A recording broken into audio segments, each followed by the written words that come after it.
안녕하세요. 전국에 있는 중등 친구들 반갑습니다. 개념 속 핵심 속의 김여정입니다.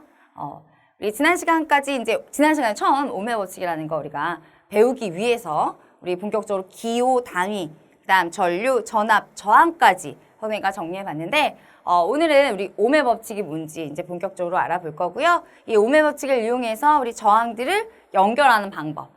직렬로 나란하게 연결할 때 회로도에서 전압, 전류, 저항의 관계, 또 병렬로 연결했을 때 이들의 관계. 이제 앞으로 계산 문제를 풀기 위해서 오늘 그 기본적인 개념을 정리한다라고 보시면 되겠습니다. 오늘 좀 잘 이해하시고 우리 다음 강좌에서 선생님과 함께 연습해 볼 거거든요. 그거 적용해 보시면 되겠습니다. 오메 법칙과 저항의 연결에 대해서 함께하는 시간이고요. 오늘 일단 우리 오메 법칙, 오문이 과학자 이름이야.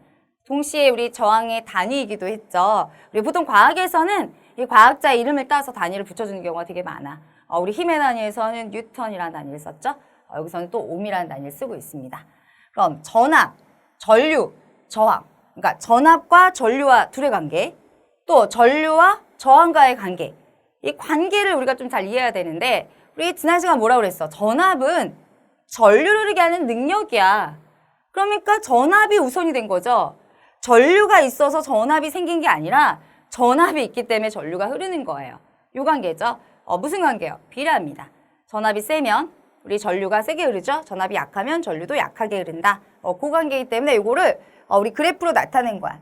보세요. 전압, 우리 기호로도 바꿔볼까요? 전압 기호로 V라고 했고요. 그 다음 전류는 기호로 I라고 했습니다. 우리 전압이 세면 셀수록 전류값도 비례해서 증가하는 원점을 지나는 비례 관계의 그래프. 그래서 전류의 세기는 전압에 비례한다. 전압이 셀 때 전류도 세게 흐른다.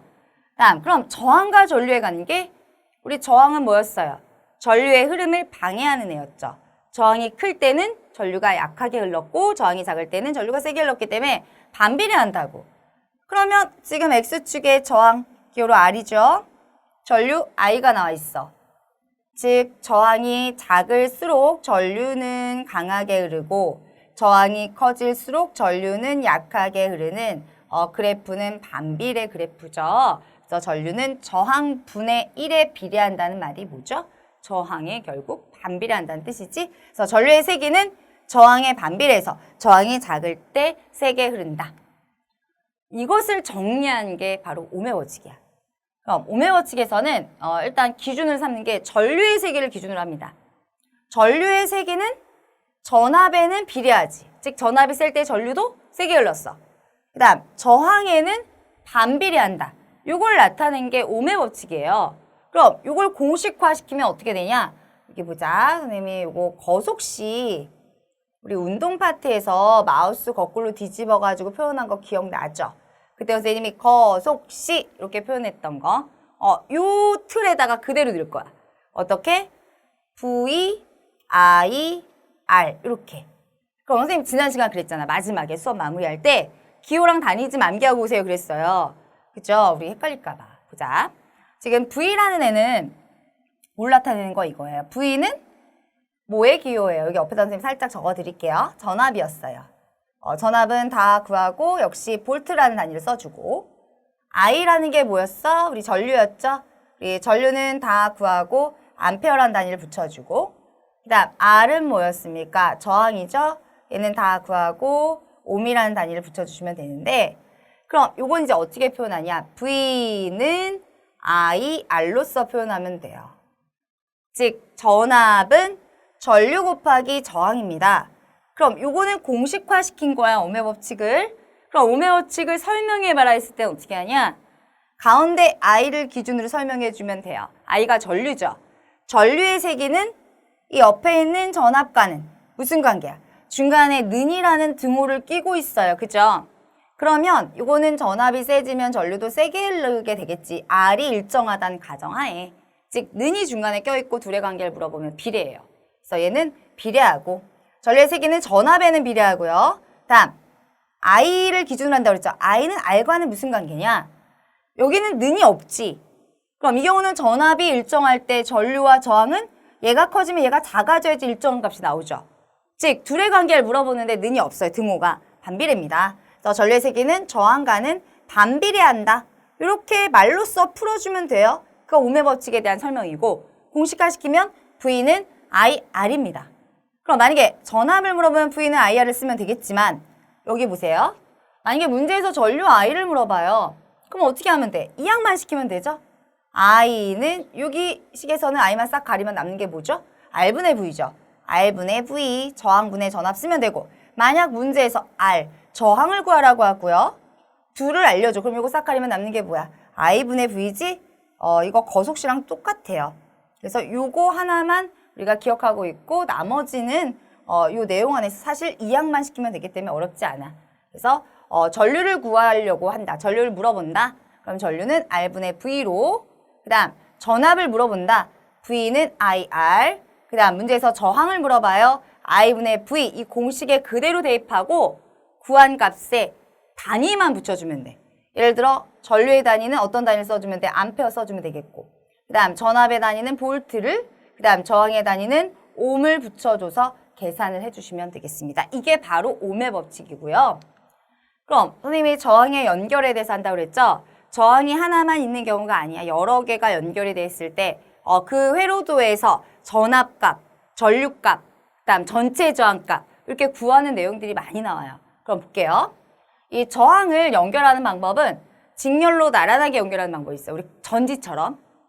그럼 얘는 두 개의 저항이 나란하게 직렬로 연결돼 있다는 건 둘을 합해서 하나로 표현해보자. 우리 힘에서 우리 합력 구하는 것처럼 둘을 하나로 표현하는 과정을 합성이라고 하죠.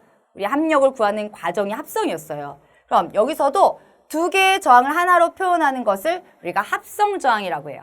또는 전체 저항. 그럼 얘는 어떤 효과야? 굵기가 똑같은 애가 둘이 나란하게 연결돼 있어? 그럼 이걸 하나로 표현하면 결국 길어진 효과가 나오죠. 뭐가? 길이가. 우리 지난 시간 이런 거 했단 말이에요. 선생님과 함께. 저항은 같은 물질이더라도 뭐가 결정해요? 단면적과 길이가 결정하는데 우리 길이에는 비례하고 단면적에는 반비례하지. 즉 나란하게 연결되어 있는 건 길이가 길어진 효과죠. 도선의 길이가 길어지면 전체 저항값도 합성 저항값도 커집니다. 그래서 지금 R1, R2의 저항이 연결되어 있고요. 여기에 전체 전압 V가 걸려 있고 R1에 흐르는 전류의 색이 I1, R2는 I2, 그 다음 V는 전압이고요. 전체 전압이 V라면 각각의 저항에 걸리는 부분 전압은 V1, V2로서 표현이 됩니다. 그럼 보시면 전류, 전체 전류의 세기는 각 저항에 흐르는 전류의 세기와 이거 우리 전하량 보존 법칙에서 직렬은요. 이 길이 하나야. 그럼 전하들이 이동할 수 있는 그 도선이 하나밖에 없기 때문에 중간에 전하가 사라지거나 생기지 않아요. 전하의 양이 일정하다. 이 전하의 양을 단위 시간 동안에 전하의 양을 측정한 게 전류의 세기이기 때문에 전류의 세기가 어디서나 똑같아. 이렇게 비유하시면 돼요. 물이 흘러. 우리 물의 흐름을 전류에 비유하죠. 물이 흐르는데 물이 흐를 수 있는 길이 하나밖에 없어. 그럼 어느 곳에나 물의 양이 똑같겠지. 여기도 마찬가지야. 직렬이기 때문에 이 전하가 흐를 수 있는 길이 하나밖에 없어요. 그럼 어느 지점에서나 전하가 똑같다는 건 결국 전류의 세기가 동일하다는 거. 그래서 전체 전류의 세기는 각 저항에 흐르는 전류의 세기와 같다. 이거를 식으로 나타내면 우리 전체 전류 I는 각각에 흐르는 전류 I1이죠. 각각의 저항에 흐르는 전류 I1이나 그 다음 R2에 흐르는 전류 I2나 모두 다 똑같다라는 이게 포인트예요. 직렬에선. 직렬에서는 어디서나 뭐가 일정하다. 어떤 저항에서나 전류값이 다 똑같아. 길이 하나밖에 없어서 이 내용을 반드시 기억하고 있어야 돼. 직렬에선. 다음 그럼 전압은 전체 전압은 V라고 문제에서 주어져요. 그런데 뭐가 달라요? 저항이 다르죠? 전체 저항과 각각의 저항에 걸리는 전압은 다릅니다. 그래서 직렬에서는 전체 전압은 각 저항에 걸리는 V1, 즉 여기에 걸리는 전압 V1에 여기에 걸리는 전압 V2를 더하면 전체가 나와요. 얘가 1V고 얘가 2V면 전체는 두 개 합한 3V를 계산해 주시면 되고요. 그러면 부분적으로 걸리는 전압 어떻게 측정하냐? 전류의 세기를 알고 저항을 알면 V는 IR, 옴의 법칙으로 계산하면 돼. 요거에 대한 선생님이 실제 숫자와 관련된 계산은 다음 강좌에 구성을 해놨으니까 다음 시간에 우리 연습해보는 걸 하고 그래서 우리 전체 전압은 각 저항에 걸리는 전압의 합과 같아요. 지금 직렬이야. 그럼 전체 전압 V는 각각의 저항에 걸리는 전압 V1 더하기 V2와 같다는 거. 다음은 합성 저항이죠. 선생님 뭐라 그랬어요? 두 개가 나란하게 직렬로 연결되는 걸 하나로 표현하는 게 합성이야. 그래서 합성 저항을 구해라 라고 나올 때도 있고 문제에서 이 회로의 전체 저항을 구해라 라고 나올 때도 있어요. 두 가지를 하나로 표현하라는 거지. 길이가 길면 길수록 전체 저항이 커집니다. 두 개의 저항이 나왔을 땐 더하면 돼요. 직렬일 때는. 그래서 합성 저항은 각 저항의 합과 같습니다. 예를 들어 얘가 1옴이고 얘가 2옴이에요. 그럼 어떻게 하면 돼요? 1 더하기 2에서 전체 합성 저항, 전체 저항은 3옴. 그래서 우리 전체 저항 R은 각각의 저항을 더하면 된다. 우리 직렬에서는 두 개의 저항을 더해서 표현하면은 이 전체 합해보면 합성 저항 값은 커지게 돼요. 각각 따로 있을 때보다. 특징, 저항의 길이가 어떻게 되는 효과를 가져오므로 우리 저항의 길이가 길어졌죠. 길이가 길어지는 효과를 나타내므로 전체 저항이 증가한다. 각각 따로따로 있을 때보다 직렬로 연결하면 전체 값이 커지는 게 특징이 되겠습니다. 다음은 우리 병렬 연결 함께 연습해 볼게요. 병렬은 우리 건전지, 전지를 같은 그 길이 이렇게 연결하는 방법처럼 이렇게 겹쳐 놓은 거예요. 길이는 똑같은데 겹쳐 놓았어? 그럼 이거는 뭐와 같아요? 우리 같은 물질이더라도 저항은 단면적 분의 길이에 비례한다. 두꺼워졌죠? 그럼 단면적이 커졌어요. 그럼 저항값은 작게 나와요. 즉 합성 저항, 전체 저항을 구해보면 각각 따로따로 있을 때보다 더 작은 값이 나와져 버려요. 그럼 볼게요. 일단 이 병렬 연결해서 우리가 전류값. 전체 전류의 세기는 이거지. 전류가 흐르다가 갑자기 어떻게 되니? 길이 나뉘어진 거지. 두 갈래 갈림길로. 그러면 저항이 큰 쪽도 있고 작은 쪽이 있을 거야. 우리 저항이 큰 쪽으로는 많이 안 가겠죠? 힘든 길이니까 저항이 작은 쪽으로 많이 흘러. 잠깐 이렇게 전류값이 나눠서 흐르다가 다시 모이는 거죠. 우리 전하량 보존 법칙에서 이런 내용 배웠었지? 우리 병렬이라고 해서 사라지는 게 아니야, 전하들이. 잠깐 나눠서 흐르다가 모이는 거죠. 그럼 보세요. 전체 전류의 세기는 각 저항에 흐르는 전류의 세기의 합과 같아요. 즉 I는 I1, I2로 잠깐 나뉘어서 이렇게 흐르는 것 뿐이기 때문에 다시 모이는 지점에서는 다시 전체 전류 I 값이 되겠죠? 그래서 전체 전류 I는 각각의 저항으로 나눠서 흐르는 전류값을 더해주시면 되겠고요. 그럼 전압. 선생님이 직렬에서는 전류가 똑같다가 포인트였죠? 그죠? 어디서 길이 하나밖에 없으니까. 병렬은 전체 전압이 나와서 예를 들어 전체 전압이 뭐 8V였다 치자. R1, R2의 저항값이 다르더라도 우리 전체 전압과 동일하게 걸려요. 즉 전체가 8V면 R1에도 8V, R2에도 8V. 어느 저항에서나 전압이 똑같습니다. 병렬은 전압 일정이에요. 그럼 보자. 전체 전압은 각 저항에 걸리는 전압과 무조건 똑같다. 즉 V1은 V2 저항이 뭔지 상관없어요. 병렬일 때는 전압이 어디서나 동일해. 이거 기억하시고. 직렬에서는 전류가 똑같죠.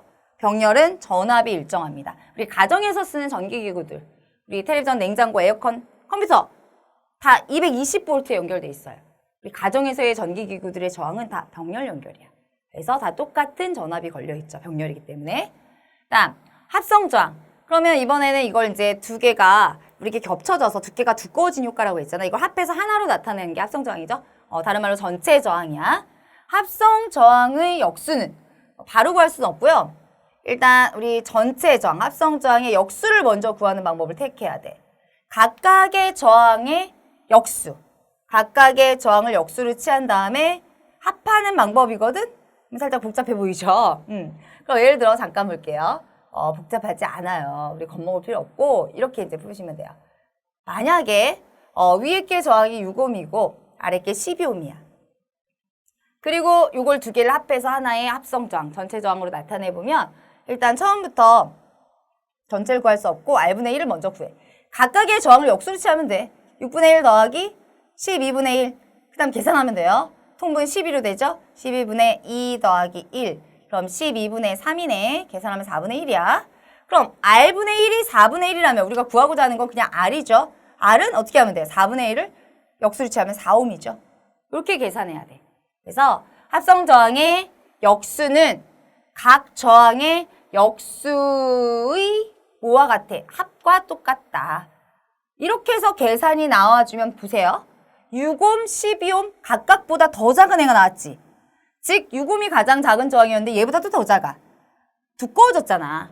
겹쳐놓으면 단면적이 커지면 저항은 작아져요. 그래서 우리 전체 저항, 합성 저항은 작게 돼요. 그럼 볼게요. 특징. 저항의 굵기가 굵어지는 효과를 가져오므로 전체 저항이 감소하죠. 그래서 병렬은 연결 많이 하면 많이 할수록 전체 저항이 작아진다라는 거. 이거 기억해 주시면 되겠습니다. 오늘 이렇게 해서 우리 오매 법칙이라는 거. 또 우리 저항, 직렬, 연결, 병렬 함께 했죠? 우리 다음 강의에서는요. 이걸 연습할 겁니다. 문제에서 어떻게 녹아나는지 생각 같이 다룰 거니까 오늘 잠깐 문자로 나와서 복잡했던 친구라면 다음 시간 선생님과 같이 풀어보는 시간 가질게요. 오늘 정말 고생 많으셨습니다, 여러분. 다음 시간에 함께 할게요.